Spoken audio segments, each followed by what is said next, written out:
jumpa lagi di channel YouTube Asal Sinaga. Kali ini karena situasinya masih dalam situasi pandemi dan kebijakan pemerintah pusat dengan PPKM darurat ya, dan juga di beberapa kota di luar Jawa dan Bali. Jadi PPKM darurat itu berlaku untuk Jawa dan Bali. Namun setelah tanggal 15 Juli kemarin juga ada perluasan kebijakan PPKM darurat ini untuk 15 kota atau kabupaten di luar Jawa dan Bali. Nah, video ini akan ngebahas soal PPKM ini gitu. Karena banyak juga perkembangan di lapangan gitu ya. Kita harus pahami bersama bahwasanya kebijakan PPKM darurat merupakan kebijakan nasional ya. Kebijakan PPKM darurat ini keluar berdasarkan karena peningkatan penyebaran dan infeksi yang diakibatkan oleh COVID-19 gitu ya, virus itu gitu. Nah, instruksi menteri terkait dengan kebijakan PPKM darurat ini itu tertuang dalam Instruksi Menteri Dalam Negeri Nomor 15 Tahun 2021 tentang pemberlakuan pembatasan kegiatan masyarakat atau yang disebut dengan PPKM. Dalam hal ini adalah PPKM darurat COVID-19 di wilayah Jawa dan Bali. Nah, kebijakan PPKM darurat ini diberlakukan sejak tanggal 3 Juli sampai dengan 20 Juli 2021. Bagaimana kemudian kebijakan ini sudah berjalan sejauh ini gitu, di lapangan atau di wilayah-wilayah yang memang Jawa dan Bali ya khususnya, seperti apa kebijakan ini? Ya harus kita lihat gitu, karena dampaknya jelas bagi masyarakat kecil khususnya yang bersinggungan dengan kebutuhan hidup gitu. Nah, di beberapa mungkin ketua-ketua bisa cek di beberapa informasi atau berita-berita gitu ya. Ada penegak hukum atau aparatur pemerintahan yang melaksanakan penegakan ini tidak paham kebijakan ini gitu. Mungkin ketua-ketua, abang ibu, bapak ibu, kakak dan kawan-kawan semua bisa melihat beberapa ternyata aparatur penegaknya gitu ya, untuk kebijakan ini ternyata nggak paham gitu dengan kebijakan ini. Artinya para penegak aturan ini tidak mengerti sama sekali isi kebijakan ini dan tujuannya bisa jadi gitu ya. Ada juga dari beberapa praktik di lapangan, banyak pedagang yang harus merugi karena dagangannya ditutup paksa, barang dagangannya disita, lapaknya bahkan dihancurkan. Nah, ini kebijakan tindakan-tindakan di lapangan ini cukup merasakan gitu. Berikutnya, pada proses penegakan aturan ini seolah-olah gitu loh, aparatur penegak aturan ini menunjukkan kuasanya gitu loh atas kebijakan ini. Jadi sewenang-wenang gitu loh, ya boleh tegas terhadap peraturan, tetapi lihat dulu konteks kebijakannya untuk apa. Nah, yang terjadi kan ya banyak kemudian jadinya warga masyarakat atau rakyat itu reaktif gitu ya terhadap kebijakan ini gitu. Karena upaya penegakan dan aplikasi kebijakannya di level bawah gitu ya, itu tidak bisa diterjemahkan dengan baik, tidak bisa menyampaikan maksud dari tujuan kebijakan ini dengan baik ke warga masyarakat. Itu yang terjadi, itu terjadi. Mari kita kemudian melihat gitu ya, sebenarnya Instruksi Menteri Dalam Negeri Nomor 15 Tahun 2021 tentang PPKM darurat ini seperti apa sih? Pada poin ketiga, khusus pada poin ketiga, kebijakan PPKM darurat gitu ya, dengan menerapkan beberapa hal gitu ya. Pertama, pelaksanaan kegiatan belajar mengajar baik itu sekolah, perguruan tinggi, akademi, tempat pendidikan pelatihan harus melakukan secara daring gitu ya atau online. Yang kedua, pelaksanaan kegiatan pada sektor non esensial berlaku 100% work from home, bekerja dari rumah.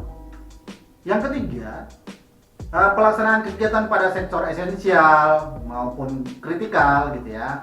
Misalkan bisa saja misalkan yang esensial ini berkaitan dengan pasar modal, perbankan gitu ya, atau sistem pembayaran teknologi, bisa kemudian work from home atau 25% gitu ya, tetap masuk sebagian work from home gitu. Sedangkan untuk yang kritikal misalkan kayak logistik dan transportasi, industri makanan, minuman, terus misalkan petrokimia, objek vital nasional gitu ya, berlaku 100% gitu ya, maksimal start work from home 100% work from home dengan protokol kesehatan gitu. Maksudnya tetap bisa berjalan tetapi dengan peraturan kebijakan penanganan kesehatan gitu. Serta supermarket, pasar tradisional tetap bekerja gitu dengan kapasitas pengunjung 50% gitu ya. Terus untuk apotek dan toko obat bisa 24 jam gitu ya. Nah, yang keempat dari kebijakan PPKM darurat ini, pelaksanaan kegiatan atau makan minum di tempat umum, baik itu warung makan, rumah makan, kafe, pedagang kaki lima, lapangan jalanan, baik yang berada pada lokasi tersendiri maupun yang berlokasi pada pusat perbelanjaan atau mall misalkan, hanya menerima delivery atau take away atau bungkus gitu ya, bahasa kampung kami itu bungkus kak gitu. Nah, itu salah satunya ya, bisa dibungkus kok gitu. Di poin 4 ini terkadang penerjemahan di lapangan itu nggak nyampe gitu loh. Jadi pedagang-pedagang itu ya disuruh tutup, ya dagangannya disita, yang lapaknya dihancurkan hanya gara-gara dia berdagang. Sebenarnya kan kebijakannya berbeda, take away, bawa pulang atau bungkus ya. Nah, itu salah satunya yang bisa dilakukan gitu. Nah, kegiatan yang kelima, kegiatan pada pusat perbelanjaan seperti mall, pusat perdagangan ya ditutup sementara gitu ya. Nah, banyak juga misalkan kalau di kota Yogyakarta mall-mall sudah tutup gitu ya, untuk mengantisipasi kegiatan ini.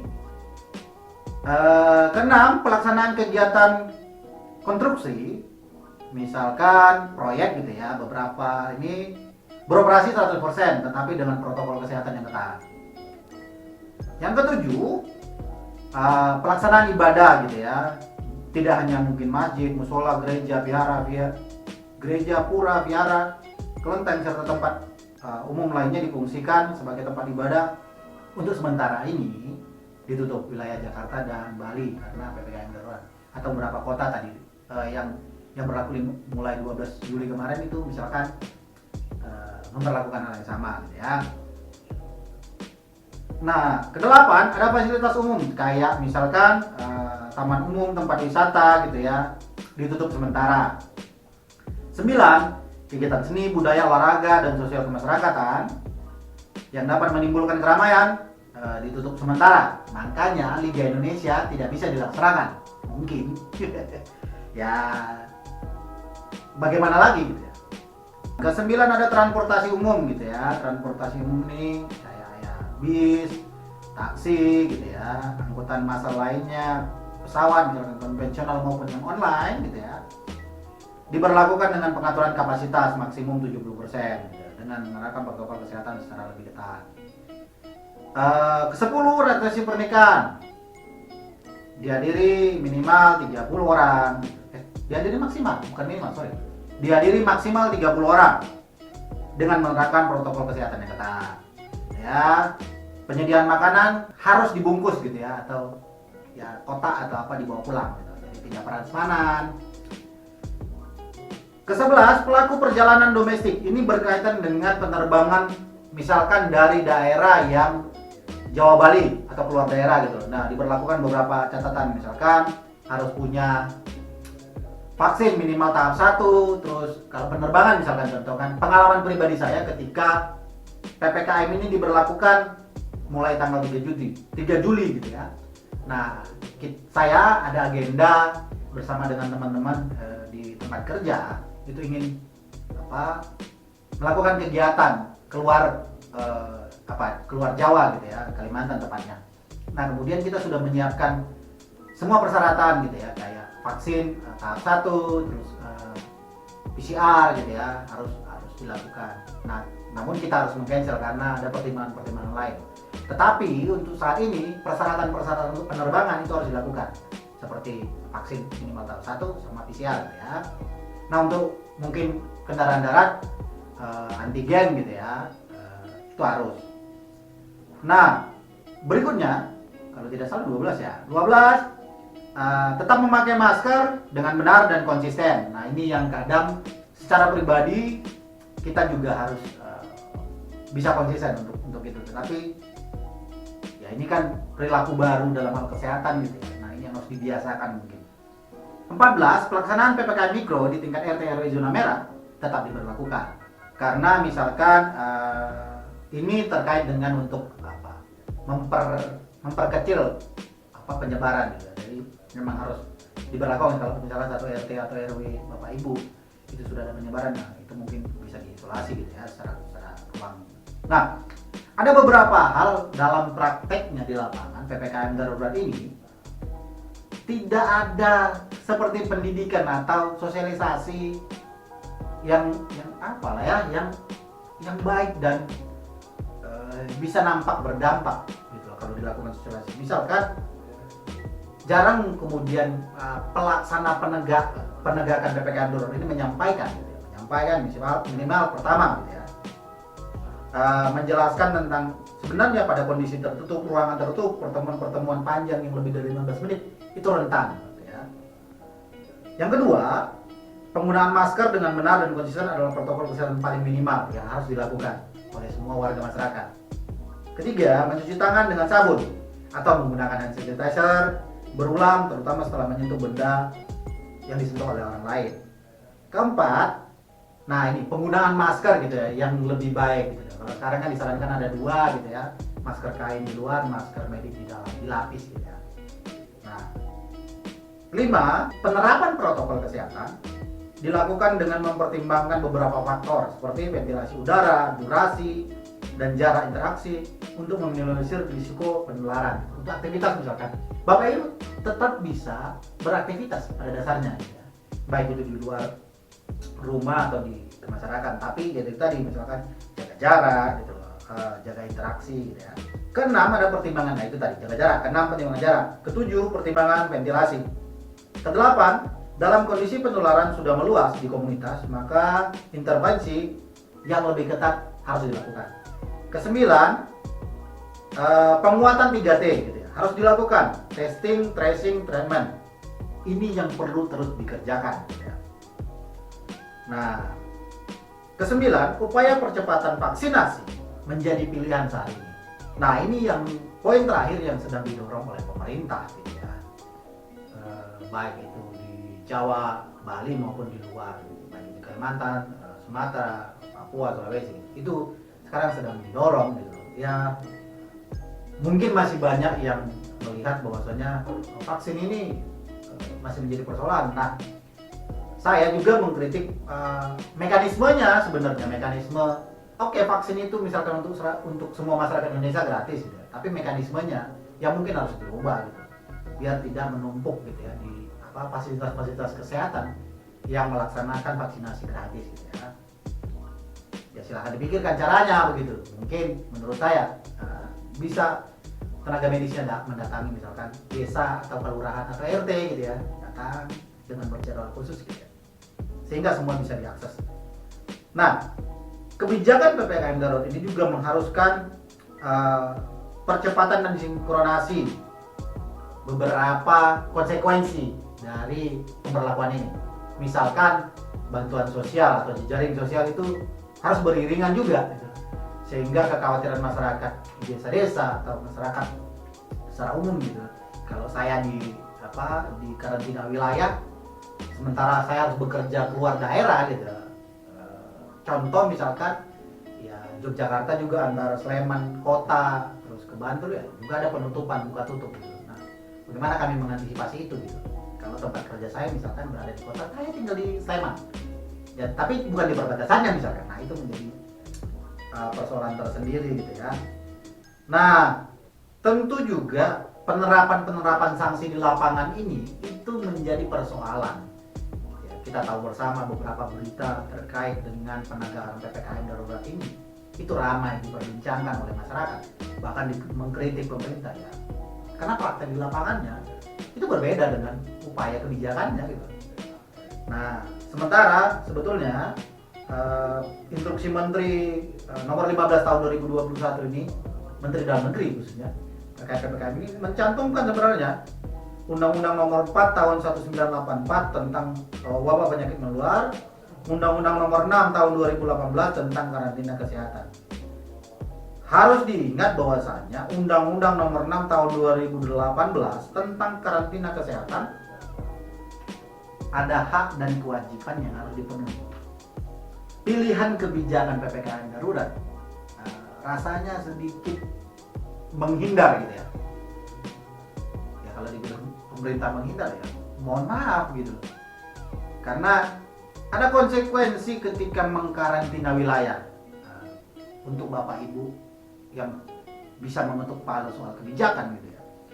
Karena setiap orang berhak mendapatkan pelayanan kesehatan dasar sesuai kebutuhan medis, kebutuhan pangan, kebutuhan hidup sehari-hari lainnya selama karantina.